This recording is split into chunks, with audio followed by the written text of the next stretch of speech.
And we're live. Good evening, everyone. Welcome to Bigfoot Odyssey's Researchers Reports. I'm your host, Kerry. With me, as always, producer, co-host of the report, Miss Daniela. Hello. How you doing, dear? I'm good, thank you. How are you? Oh, just fine, just fine. As you can see, I'm at home. Len and I are getting ready to leave. We'll be leaving Friday morning, and got a little story. We'll introduce our guest, and I'll tell a little story. It's actually pretty cool. But with us this evening, Miguel Ramirez, Mr. Sasquatch Theory himself. Man, how you doing? Pretty good. All right. Well, Glad to be on the show. Yeah, it's good to have you here, man. I think we had you on last year, maybe a little bit longer than that. I think. Yeah, it was like before you started. Yeah, before you started making the documentaries, for sure. Mm-hmm. Yeah. We'll get into a little bit of that. Quick reminder, just let everybody know, be clean for us, please. We appreciate that. Keep it clean for us in the chat. No arguing, bickering back and forth. We appreciate that very much. Shout out to all our fantastic moderators. They're just the best there is. We're going to be in Gatlinburg, Tennessee, Saturday, the 24th, this Saturday at the conference there. And we were going to get tickets at the door. They didn't sell out last year. Well, it sold out. So Linda's mom's going with us. We weren't sure what was going to happen there. So we didn't want to go ahead and procure our tickets. And we were like, oh, well, we're stuck. Well, Miss Lisa Enlow was going, and she gave us hers. And in the meantime, after I'd already put that out, Miss Katie G contacted.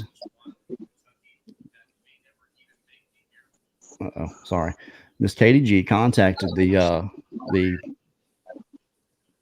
people putting the conference on. Miss Nikki gave me her phone number, had me call them, and Linda and I are getting in for free. We're getting media passes. We get to go in ahead of everybody else, and we're going to do some filming, and we're going to promote it for them. But that was kind of the deal we made. But very cool of Katie to do that, and really cool of Nikki and the conference to do that for us. So we'll go and we'll film. We get to meet David Politis, and of course we already know Scott Carpenter's going to be there. She Squatchers, Ron Moorhead, all those guys are going to be there. So we'll get to film some segments with them, and you guys will get to see it here whenever I put it together and put it out. So very cool. Thank you, Katie. Thank you, Miss Lisa Enlow, and Nikki from the Gatlinburg, Tennessee Bigfoot Conference. So, all right, let's get this show on the road. Miguel, the last time I talked to you, you were just getting things put together. And I think your channel's really growing. Your documentaries are really good, getting really a lot of views. What made you decide to want to do those? Because I mean, it's work. People doesn't know, and I know you know it's a lot of work. Yeah. Well, I originally got in contact with a guy from the first documentary through the comments, and I was really just wanting to meet somebody from Missouri that had an encounter or an experience, because I'd only met like one person before that, and we weren't communicating with each other. So I was really eager to meet somebody. And like I said, I was trying to start a channel. I figured that'd be a good way to do it. Yeah, no doubt. Well, I know you had done some things before. Just, little videos, little clips you had done. It might have been research videos. I don't know. But, Linda and I, it was Linda's idea to do, you essentially do the same thing we do, travel and, make documentaries about people's, experiences. And, right. And I just, I knew there was a reason we did it. I just thought there might've been, you just decided to just up and do it. Yeah. I mean, I just wanted really to bring stories to light, especially like out here in the Midwest. And I don't know, that was really my inspiration, to get more people to talk and for it to be more open. Yeah, well, I'm glad you're doing it. I wish more people were doing it that way, where you could actually see where the place is and hear the people. You get to see them, on camera. Of course, if you want to hear Bigfoot stories, you got Sasquatch Chronicles. You can hear people tell their story there. Dixie Cryptid, tells people's stories, and So if people just want to hear a story, but there's something about being there with someone and you can just kind of feel what's going on, that they're having this, hard to explain, but how were you surprised at how much work it was? Or were you prepared for that? Yeah, I was really shocked. I mean, it's just hours and hours each day, and it never ends. Yeah, no doubt.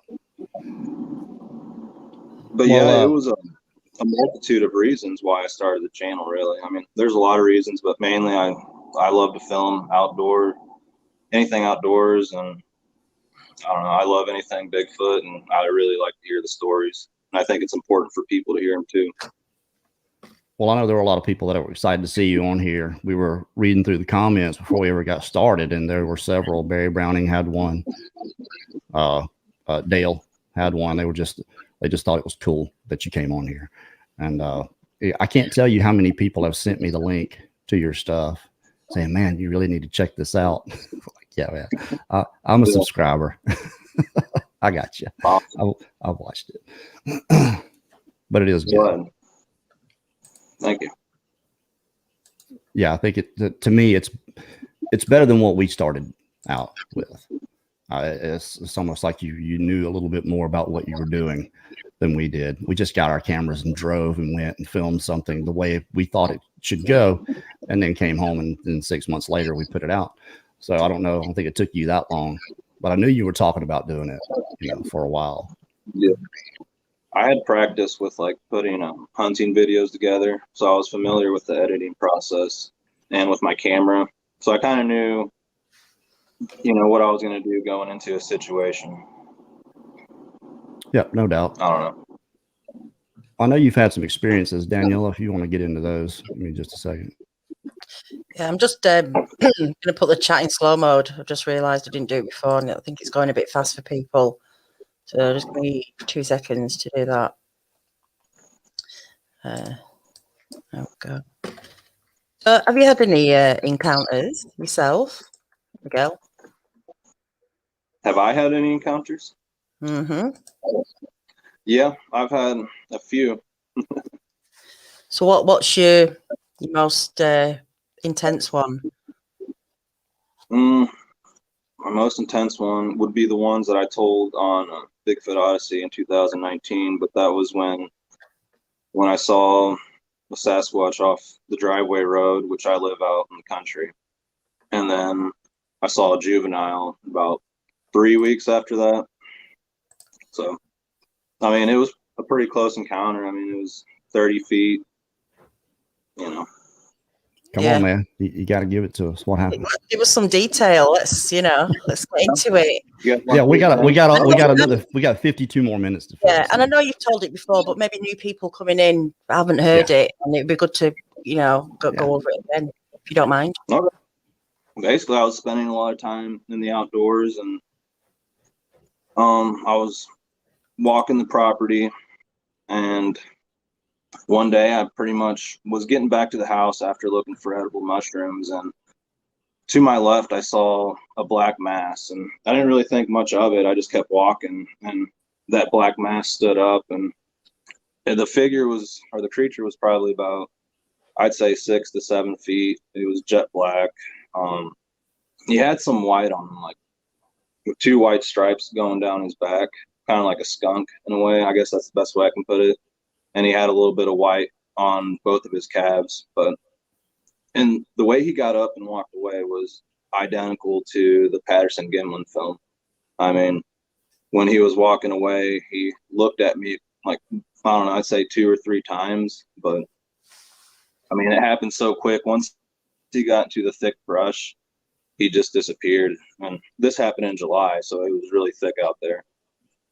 And then basically, I wasn't sure. I knew what I saw, but I wanted to see more. So I jetted back towards my yard and went across the yard and back into the woods. I stepped over a barbed wire fence, and I stood there. I could hear something breathing, and it had the lung capacity of like a horse, or just a really big animal, and I could hear it breathing. So basically, that confirmed what I had seen, and I took another step back across the fence, back into the yard, and went back to my house, and was just pretty much in shock. I mean, I couldn't believe what I saw.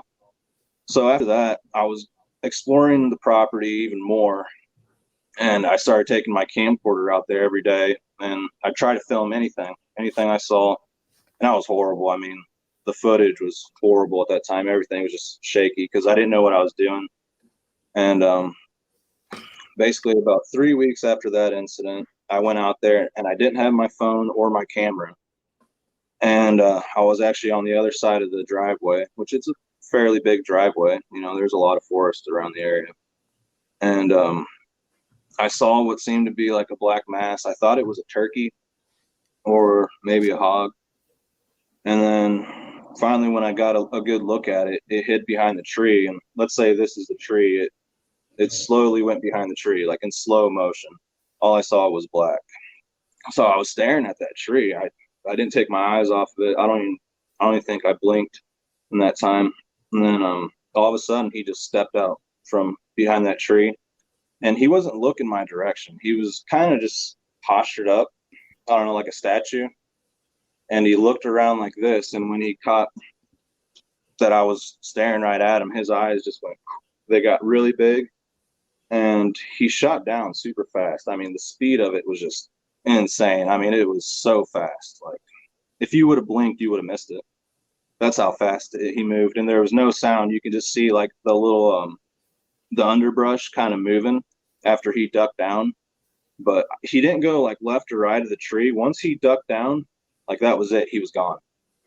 Wow. So none of that's bothered you at all? You didn't feel like maybe there might be some concern in it?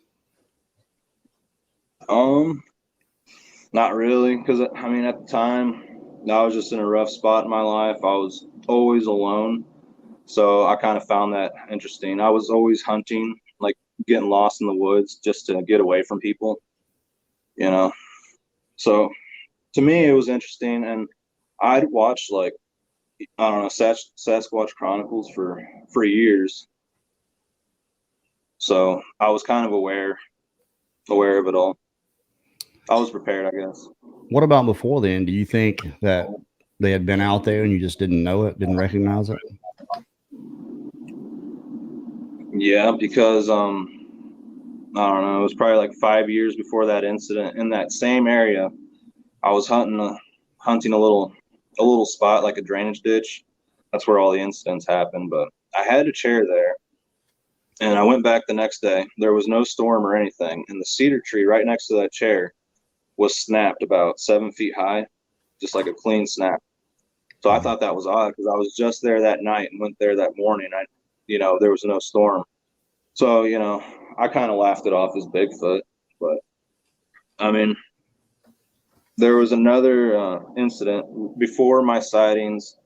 It was 2018. And that year, it was an awesome year for deer hunting. I mean, there was just a big herd there. I don't know why, but there's probably like 28 deer in the herd, and I'd see them every single day. So I'd get in that spot and just hunt it and try to get a good buck. But I ended up shooting a doe, and I took 2 shots, and I followed the blood trail. It was snowing, and it was like 7 in the morning. It was like 18 degrees. It was really cold. I followed the blood trail, and you could see where the deer was bedded at and where there was blood. But the whole way there, I followed tracks that were like little people tracks, like a person. It looked like a female, like a girl, was walking out in the woods. But I followed that and the blood trail to the deer, and the deer was just gone. There was no deer tracks or the little person tracks that I was following. It is just gone. I don't know. The deer was gone, and the blood trail was gone, and the tracks were gone. Was it among the trees? The trees around? Yeah, there's trees around. A bunch of cedars. Reason I asked, because we hear this disappearing track, theory, and who knows what's going on there. When people bring it up, it depends on what you're selling. Depends on what you're selling. You know, are you selling that Sasquatch just disappears, steps into a portal, you know, things like that. That's why I asked, you know, it's just, to me, you know, Occam's razor, safer to assume that these things ambulate through the trees, especially ones that are not, you know, 1,000 or 1,500 pounds. And even then, I suppose they could too. There are trees that can handle that kind of weight. Yeah. But it just makes more sense to me to, you know, to go there. I'm sorry.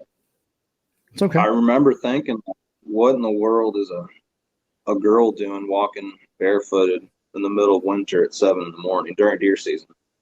And that was my thoughts. You know, I didn't really think Bigfoot because it wasn't a Bigfoot. You know, I don't know. It was a strange thing. Why'd you think girl? Just because they're like skinny tracks like that. Seen it, heard it too many times. You know, 8-inch tracks, super thin heel. It's almost like like they're emaciated or something. I know there are some down in Florida that are not doing well. They really look bad too. Really? Thank you, Chad, for that. Thanks, Chad. Chad, is that Levy or Levi? I say Levi. Levi. Levy. I think it's Levi. Either way, we got it right. Right. There you go. There you go, Chad. Thank you. So have you got some theories about? Oh, okay. Bye. So yeah. Go ahead. So have you got some theories about Sasquatch? Have you got any ideas what it is, what it does, its behavior, or what are your thoughts? I mean, yeah.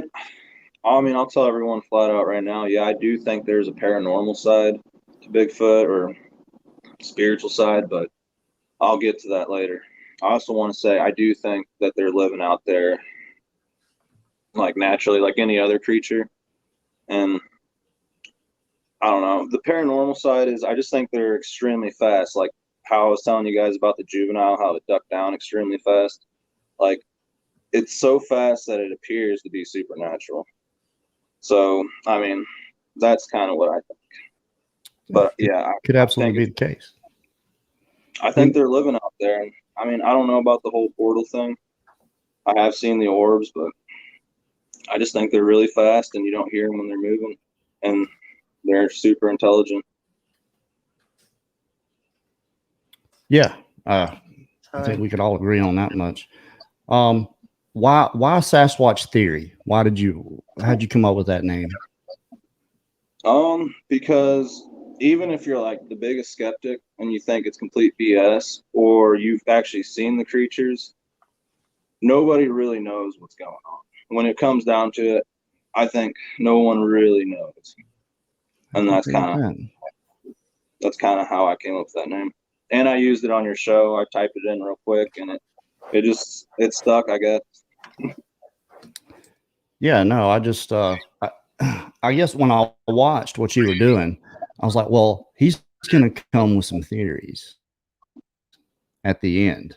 And I guess maybe that's something you could try and do and just kind of go along with the title a little bit is, you know, when you do just give your own little opinion, you know, or let's say little opinion, big opinion, whatever it is, of what's going on. Just kind of, I think it wouldn't be bad. I think to me, to do this, the more you talk and tell people what's going on, to me, the better. That's just what I like to see. You know, I would watch somebody walk through the woods with their camera going if they'll tell me what's going on. Tell me what you're doing, just because, you know, our frame of reference is not yours. My frame of reference is here, whatever's inside the screen. So if you tell me what you're doing, what you're seeing, what you're experiencing, what you're thinking in that moment, I'll watch any researcher do that all the way to the end. So maybe there's other people out there like that. I don't know. Maybe that's just me.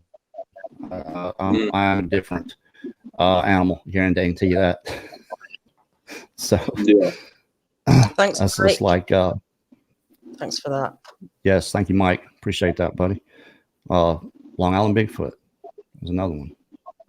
Putting those videos out daily, and to me, the more the merrier. You know, it doesn't matter who you are. What matters is that there's something. I think there's something out there in the subject for everybody. if not everyone agrees with everyone, obviously. And I think it comes down to a lot of it is because we don't have facts, a lot of facts, other than that they exist. I would call that a fact, even though it's not proven, which is usually the earmark of a fact, is that you can provide proof for it. But what seems to happen is instead of having a bunch of theories about a set of facts, you get people with different facts. And it's just the way things are presented a lot of times. And if that's the way, it's going to be fine. All that matters to me is that someone's paying attention to you. If they're not paying attention to us or someone else, there's somebody out there for you in the subject that you can follow. And you seem to have a lot of people that are really enjoying what you're doing. I think you're doing great. Your production value is really good. I think you went and got some good equipment too, didn't you? Yeah. Matters. Yeah, I'm working on getting more equipment. It's going to take time. Yeah, it does. Resource. It does. You just learn things as you go with anything, Yeah. I'm wanting to travel more and do more of the documentaries. That is so time consuming. I know. Yeah. How long did it take you? Travel, edit time, and everything to put together that first documentary? Like a month straight, like 12 hours every day. Yeah. Yeah. I mean, you'll get faster with the editing. Yeah. I know a lot of that is, I would make a mistake when I was editing. I would drag something in the timeline. I would make a mistake and I didn't know how to fix it. So I would have to go back and start all over again. And then finally I learned just how to erase one thing off of, I was like hitting delete, go back, light it up. And a lot of tutorials on YouTube for Final Cut Pro 10, which is what I use to edit. Yeah. And hey, real quick, just want to remind everyone that 168 hours is coming. It's partially done. A lot of it is done. It's going to be 4 episodes, I think. At least it may be 5. We'll see. But I'll be heading down to Florida on the 18th of next month to stay with Mark and Melanie for a week. And Mark and I are going to get in the room. We're going to sit down and we're going to hammer out all the episodes within that time frame. If it's faster, then I'll button up and come home and we'll put it out then. But I need Mark Zaschke to help me put this together. A lot of his footage is going to be going in it. A lot of his input. He's really a lot better at editing than I am. Are we getting feedback?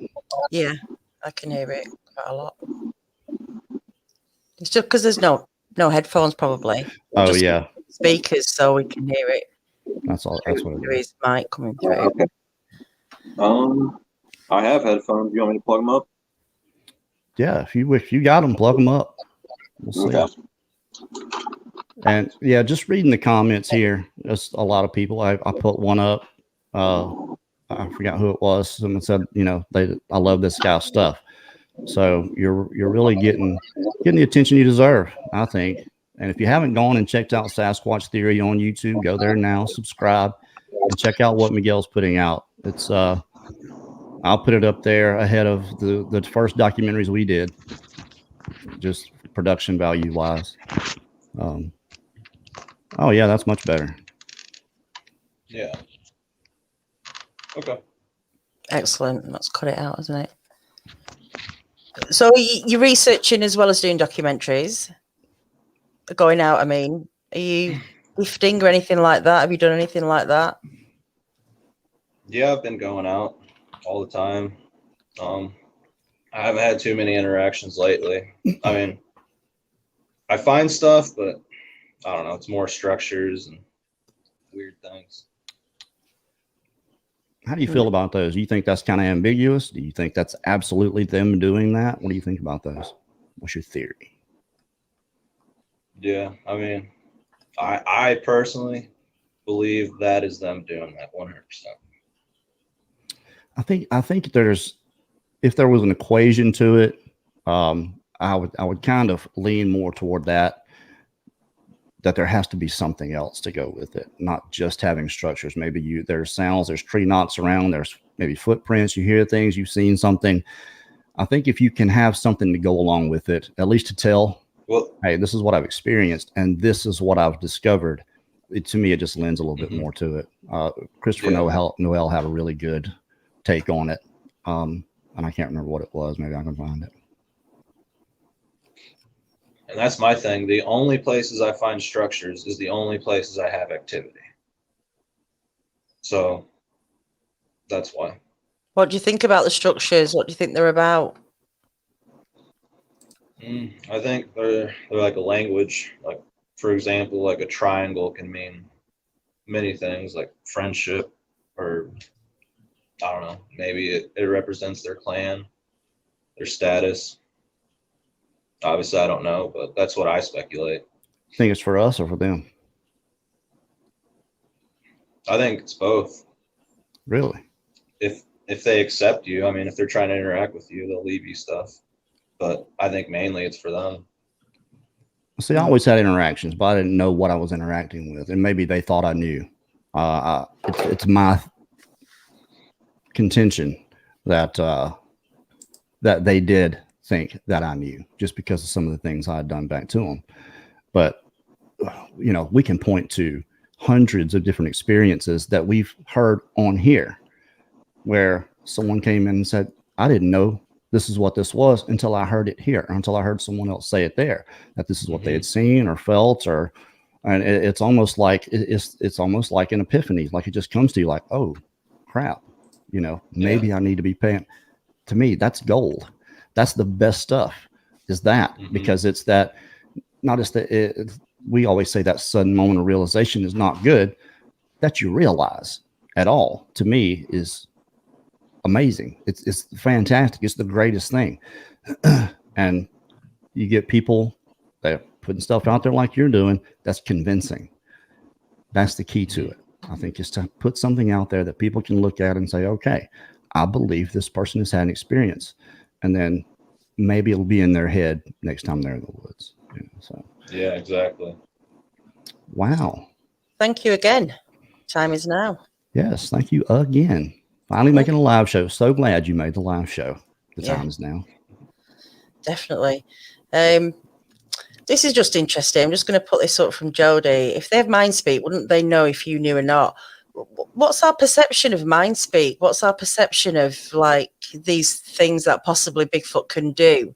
Why do we think they can read our minds if it's just mind speak? I mean, to me, it's a passing of thought, maybe, if it exists. So I just think we have lots of different perceptions, don't we, of what we think is something, but we don't actually know how these things work, do they, or what they can do. I don't know if anyone's ever said Sasquatch has read my mind.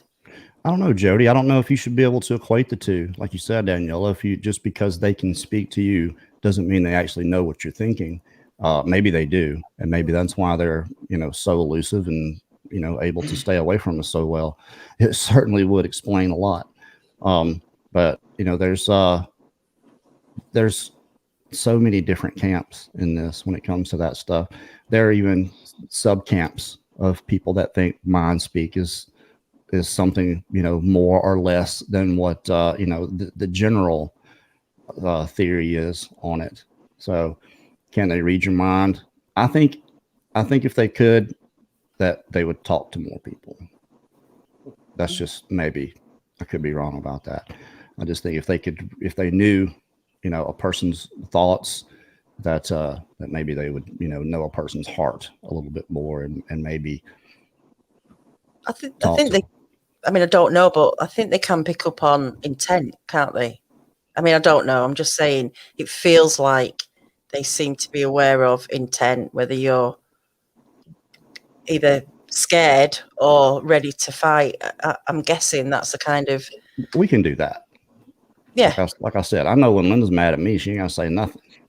And it's usually why I know. It's because she's not saying anything. So, you know, so I mean, we already do that. You can tell when somebody's angry or aggravated or upset, you know, just, you know, their mannerisms. Maybe they watch us enough to know those things.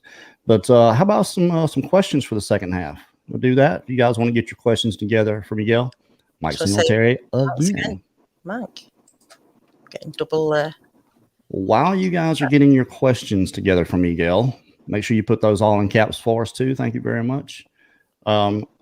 If you're members, if you're going to be at the Gatlinburg conference, let me know so I can bring you a t-shirt and a hat. So there's quite a few people that are going to be meeting us up there. I don't know if you're a member of Bigfoot Odyssey. We're going to try to get some swag to everybody. I got to order some more still, but you see the box sitting back there full of t-shirts, and this is the Bigfoot Odyssey hat. Thank you, Miss Frankie Brown, for making sure all that was done. So, all right, we got some questions going here. Yeah. One from Ryan Carboy. Carboy. Sasquatch theory. Have you ever heard these things vocalize? I've heard them scream. I haven't heard them like chatter back and forth or anything. Okay. What did it sound like?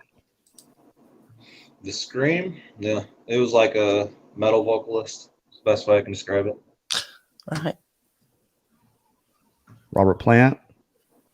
High pitch? No, more like new age metal. Awesome. Okay. I got you. Yeah. Chad Bunga says, Miguel, what's the creepiest situation you've ever experienced? Oh, sorry. This is what people want to hear. Okay. One time I was sitting in my bedroom and I could hear all kinds of commotion going on out in the woods. So I had my spotlight aimed out the window. All of a sudden I see 3 foxes go across the yard, and the last one was like being really slick and like low to the ground. Well, about 5 minutes after that, one started whining. I think like this fox was making this call. I don't know. I think it was the fox. But about, I don't know, 10 minutes after that, I could hear like human footsteps out in the woods. And then I could hear multiple ones. So I'm shining my spotlight into that direction, and I can see a bunch of eyes. There's like 8 different sets of eyes, and they're all like bobbing up and down, low to the ground.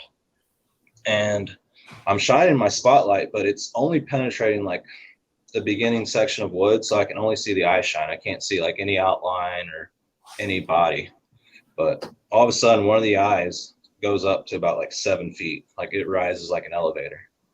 And that freaked me out. And then to my right, I could hear something else walk into that group, and I shine my spotlight, and there's like a gray one. I mean, it was probably like 6 foot tall, you know, round head, and it was walking towards the rest of the group. But yeah, like I didn't even go outside that day. I was so freaked out. That was the first time I've heard you saying you freaked out. Yeah, I know. Things. It must take a lot to scare you. Must be a. Well, the camera wouldn't pick up anything. I had the camera and the spotlight. I should have said that. And the camera wasn't getting anything. Like it wasn't even picking up the shine of the light. So like if I go out there, nobody's gonna believe this anyways. I experienced enough. Well, you know, we fear what we don't know. So there has to be some trepidation in going out. And for me, it was, what am I going to do to set this thing off again? More or less. You know, I wasn't really scared anything was going to attack me if I went in the woods, but definitely knew that there was a threshold, that there was a level of tolerance that they were allowing, and that there was something that I could do to breach it. And there was just no going back for me. Just no way. So a lot of things had to change. Another night they did that again, like probably about a year and a half after that. And I had this cheap set of night vision, and they were walking around the woods. I know when they're around. But anyways, I turned on the night vision, and this night vision's able to record video. And once I aimed it up at them, they all got up and like walked away, and like they never came back since like that night. Like I don't hear them outside walking in the woods anymore. Like that, I think that like offended them, or really, I don't know, they didn't like it. As soon as I turned it on and aimed it at them, they were out. and the whole woods went silent. But I mean, before that, you could hear them walking around, and it wasn't 4 legs. I mean, like it sounded big and multiple ones. You think they wanted you to hear that? Oh yeah, it's right in the area where I saw the bigger Sasquatch, the same exact spot. What about migrating? Do you think they migrate? I think some migrate, and I think some stay in place. I think they do whatever they want to do. So just travel for the heck of it, not necessarily migrating. I mean, I think the definition of migrating is traveling, you know, a particular distance because of weather, because of, you know, lack of food.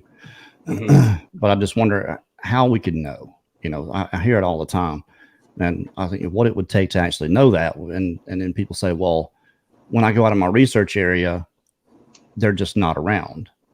Well, how do you know they're not around? I mean, these things are the ultimate hide and go seek champion, right? So, I mean, just because you're not hearing anything, experiencing anything, does that really mean they're not there? To me, no. Right. And they're seen at all times of year all over the country. So if you think it was something instinctual, that it would just be in all of them, you know, to move south for a particular time of year. And maybe there's something about territory with these things. And maybe some have a particular territory that they've held on for a long time. They just won't leave it. And then maybe others have a larger territory. Maybe that's what these whole structures are borders and, you know, warning, hey, or this is this family, you know, you come in here and I'm going to rip your head off. You know, who knows what it is. To me, those things make a lot more sense. Just because of what we hear going on just in the lower 48, just in the United States, you know, Canada too, that these creatures are there in somewhere around all year round. So, well, Shane Carpenter's been in the same spot for 5-6 years nearly, and if I remember rightly, they don't go for a long time, maybe a couple of weeks, I think, at a time. He doesn't see them or is aware of them. So, as far as he's concerned, I don't think they're going anywhere. But I think it's situational, like you say, depending what they've got, what access to food or whatever, and it's just there's not enough data to say. Right. Well, for us and our senses, you don't have to be very far away for us not to be able to detect you. You know, a couple hundred yards, we're not going to hear you walking. You know, and I'm sure they can climb a tree and see us from half a mile. It makes any sense to me. Got a question here from Mike Singletary. Miguel, do you think Sasquatch could be partly responsible for missing 411? Interesting. I think maybe a small portion of it, personally. I think there's a lot more going on in the world other than Bigfoot. So, yeah. Fair enough. Okay. Jello, do you leave gifts for them? Yeah, I do. Are you leaving food or are you leaving objects? Oh, I leave like apples and peanut butter, suckers, stuff like that. And then for objects, I'll just leave like rocks or marbles, feathers, natural things, mainly. What did they leave? They've left me mushrooms. They've left me a set of keys. I don't know whose keys they are. And the strange thing about that, I was looking for mushrooms and I picked a certain mushroom. And I was like, man, I don't want to take that if it's not a good one. You know, I don't even want to touch it. So I left it there. And I went back to the house, looked up the mushroom, went back 5 minutes. And when I went there, the mushroom was gone and the keys were sitting right there where the mushroom was. Wow. Yeah. Yeah. Might have thought they were yours anyway, man. And we found these keys. The tag is from Oklahoma. So that freaked me out even more. No doubt. Yeah. You're in Missouri. So yeah. Does that border Oklahoma? It does, doesn't it? Yeah. Still. Yeah, it's creepy. But I mean, I wasn't gone that long, like maybe 5 minutes. That's what freaked me out. But that has a good indicator to me that they're just right there. They're right there watching you. And oh yeah. Oh. Yeah. They leave me little structures too. Doobie has a question there. I think you Oh, skipped sorry. it. Can you have I missed it? Yeah, I just kind of stopped everything here. Okay. When will you have your next documentary? What's next, man? Well, I'm gonna have a part 3 to the killing field, just because I put those cameras up in part 2, so there's got to be a part 3 where I review them. So I think that's going to be the next documentary.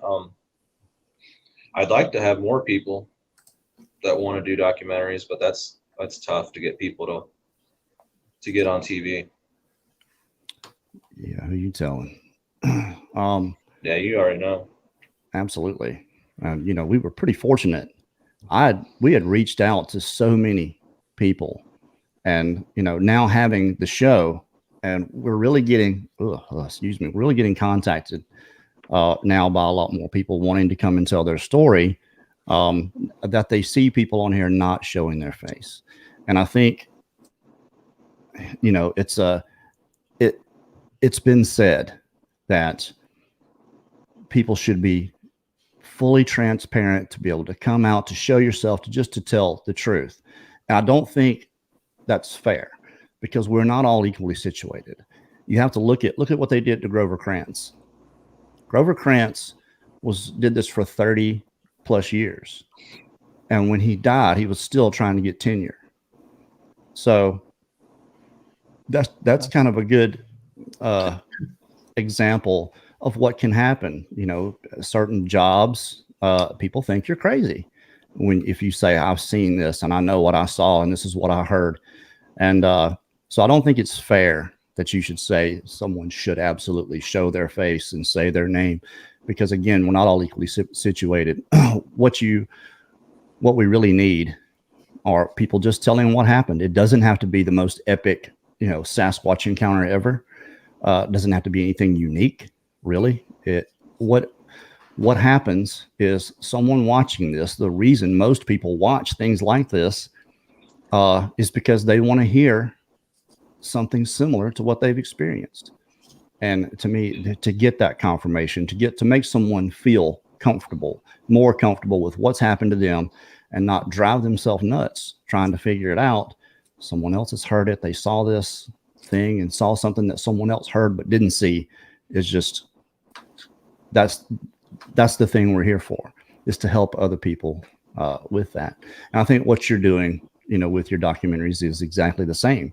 It's helping people. So it's not about the Sasquatch. It's about the people that encounter this thing.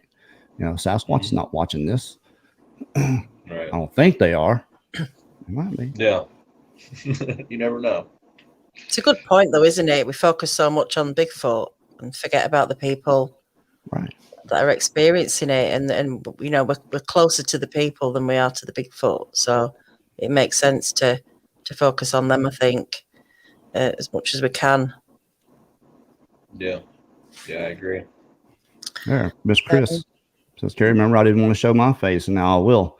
I'd like for you to question me so I can remember more of my 5 encounters. Sure, Chris, holler at me. We'll get you booked.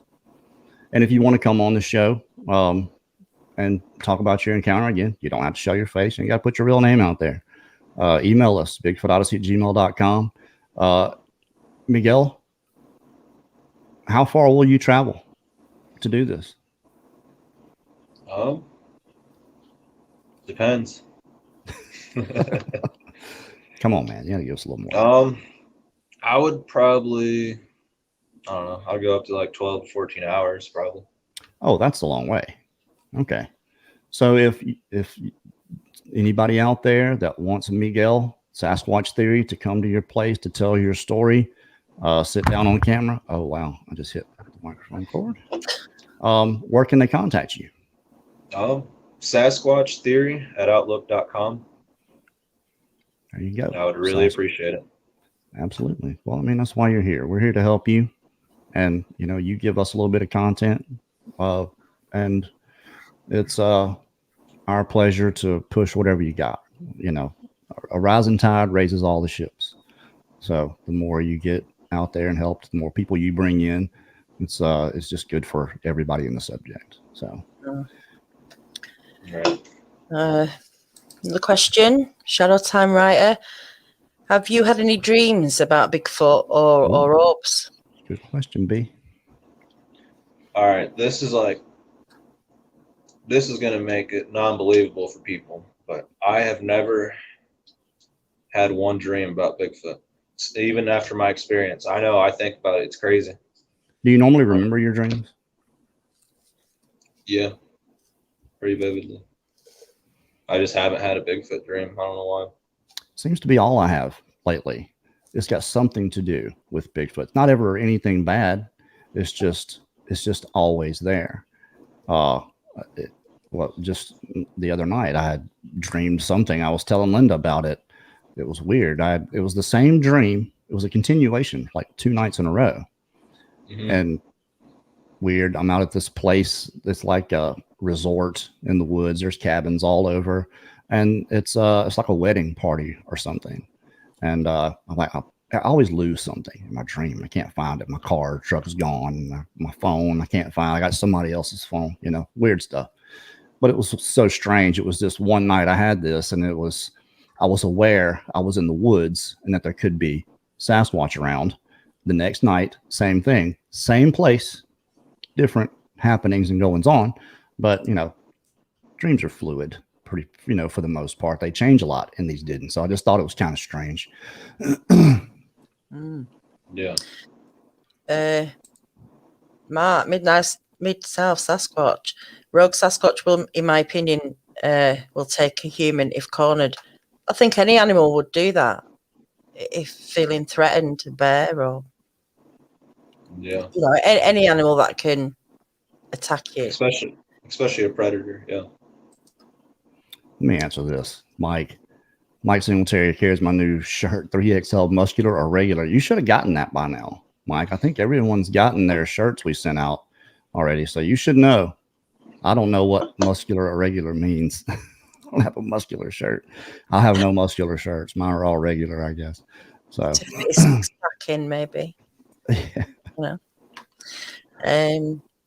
Donna Stokes. Hi, Donna. Are you afraid of feeding them? What do you think about food? Do you not think it's a risky thing? Just say one day you don't feed them and they get annoyed, or is it bringing them in for the wrong reasons?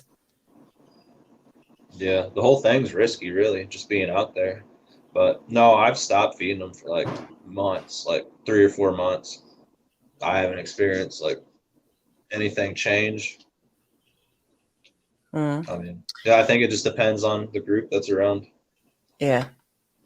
Ryan again asks, have you ever smelled any distinct odor from these creatures? When I seen them, no, but like I go there every day. I still go there every single day. But sometimes I smell weird smells, and it's just hard to tell what it is. But yeah, I do get them, but it's just hard to say. Well, so what does it smell like? Like rotten urine.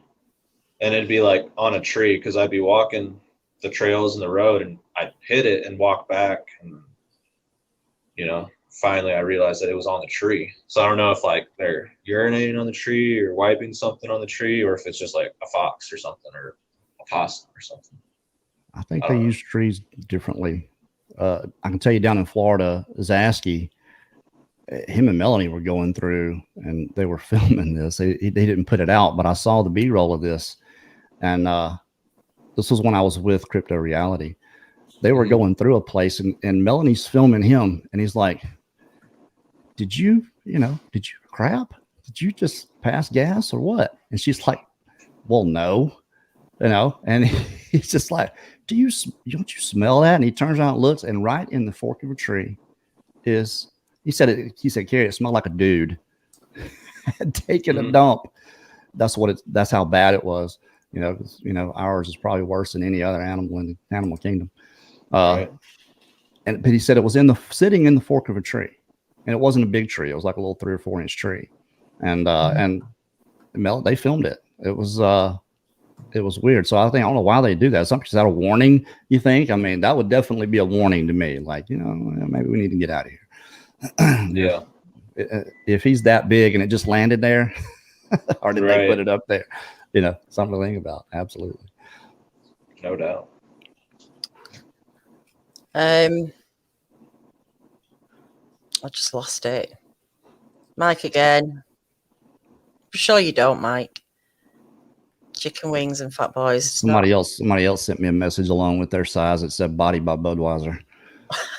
I can't remember who that was. It was a 2XL, but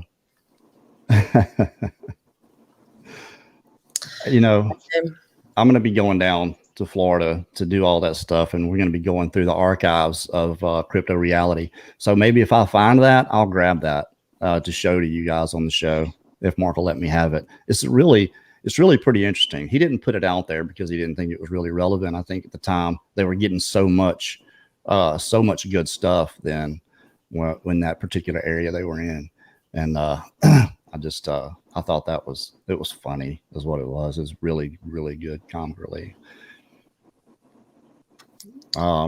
Just seeing if I've got any more. Well, here's Mark right here, and Mark's out there around them all the time in his research area. So the only bad odor I've smelled was like an unwashed person. That's yeah, that's a good description. That could be a myriad of smells right there. Yeah.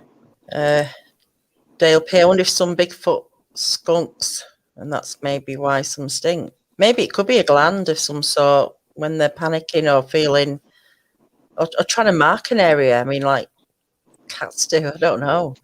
You never know, do you? Look, that's what it smells like that they've picked up sometimes. People say they've picked up a skunk and just rubbed it on them.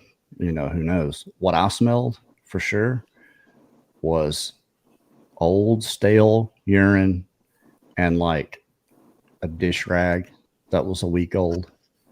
That musty mold type of, it was very distinctive odors. And when we were there, we had gone over into what they call no man's land. We didn't call it that. FWC, Florida Wildlife, calls it no man's land. We called it the island. It was really more of a peninsula. So we went in the end, and this is where I actually saw the one that I thought I was looking at something, and I'm watching them do a segment, and I turned back toward them and look over, and the thing is gone. But when we had gotten there, he said, "Do you smell that?" And I was like, yeah. Who in the world wouldn't smell that? And we could hear something moving through the water, but it was so thick between where we were and where that was, there was just no getting there with the cameras in time to film it. So we just didn't do it. But there's I just think they're going to get close to you, as close as they possibly can to watch you. If you're not aware, I think they could be right up on you. I think they're just that good. You talk about how fast they are. You're talking about something that's extremely powerful. And how far could these things jump? You're talking about power to weight on these things. According to how fast they are, that's got to be a serious ratio. Can they jump 30, 40 feet in a clip?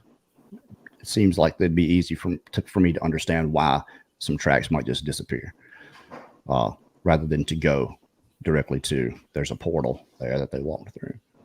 I think I've beat that horse enough. Paul Perry, welcome to the family there, sir. Thank you so much. Thanks, Paul. All right. Well, we're what else you got for us, man? Anything you want to push? Anything you want to put out there before we get out of here? Yeah, I wanted to say, if anybody's got a story out there and they're struggling with it, I would really like them to get a hold of me, or at least consider getting a hold of me. You don't have to be on the channel. I'll hear your story out, listen, and give you my feedback. And of course, you guys do too. So get a hold of Kerry from Bigfoot Odyssey. Yeah, I mean, we do it, but like I said, man, the more the merrier. There's plenty of room for anybody that wants to do this out there. I mean, look how many podcasts have popped up, in the last year that are doing Bigfoot stuff. And if someone doing, things that are specific, in the area, I think we're pretty wide open when it comes to it. Brad calls us the Bigfoot 2020.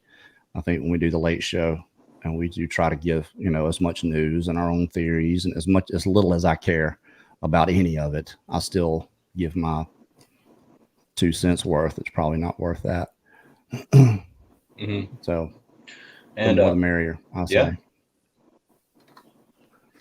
So you're just here to help. Yeah, I'm just looking forward. Oh, go ahead. Sorry. I'll just say you're just here to help. That's yeah. You can't be doing it for the money. Right. Yeah. Yeah. There's no way. There's no way you are ahead. Absolutely impossible. I know how much you make. It's not very much.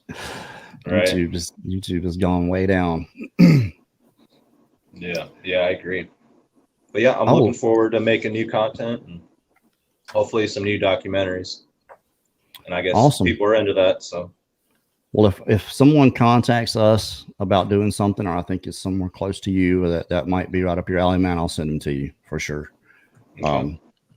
Same with me. If there's anything that I can't do, or maybe it's closer to you, I'll get a hold of you for sure.